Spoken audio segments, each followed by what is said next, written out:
যুবসাথী প্রকল্পের টাকা কি আপনার ব্যাংক অ্যাকাউন্টে ঢুকেছে? তার আগে কিন্তু একটা জিনিস আপনাকে দেখতে লাগবে যে আপনার ব্যাংক অ্যাকাউন্টের সঙ্গে আধার কার্ড লিঙ্ক ম্যান্ডেটারি অবশ্যই থাকতে লাগবে। যদি না থাকে তাহলে কিন্তু যুবসাথীর টাকা আপনাদের ব্যাংকে ঢুকবে না। চিন্তার কোনো কারণ নেই, ভয়ের কোনো কারণ নেই। যদি ব্যাংক অ্যাকাউন্টের সঙ্গে আধার কার্ড লিঙ্ক না থাকে, আমি সহজ একটা উপায় বলে দিচ্ছি। বাড়িতে বসে ফোনের মাধ্যমেই আপনারা কিন্তু ব্যাংক অ্যাকাউন্টের সঙ্গে আধার কার্ডটা লিঙ্ক করে নিতে পারবেন মাত্র 10 থেকে 15 সেকেন্ডের মধ্যে। চলুন দেখিয়ে দিচ্ছি। তার জন্য কিন্তু গুগল ক্রোম খুলে এনপিসিআই এটা সার্চ করতে লাগবে। দেখুন এনপিসিআই ওয়েবসাইট চলে এসছে।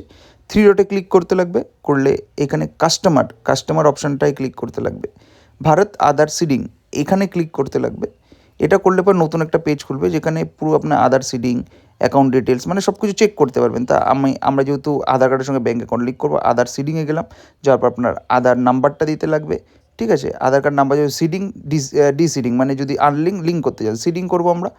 ব্যাঙ্কটা সিলেক্ট করলাম, ফ্রেশার সিডিং করব, তারপর account number, confirm account number দিয়ে টিক মার্ক করবো। করার পর কিন্তু এখানে একটু নিচে স্ক্রোল করলে পরে সাবমিট, ক্যাপচারটা ফিল করে সাবমিট করলাম। আর একটা পেজ খুলবে, এগ্রি অ্যান্ড কন্টিনিউ করলে পরে আধার কার্ডের যে মোবাইল নাম্বার লিঙ্কে যে ওটিপি আসবে, ওটিপিটা দিলাম।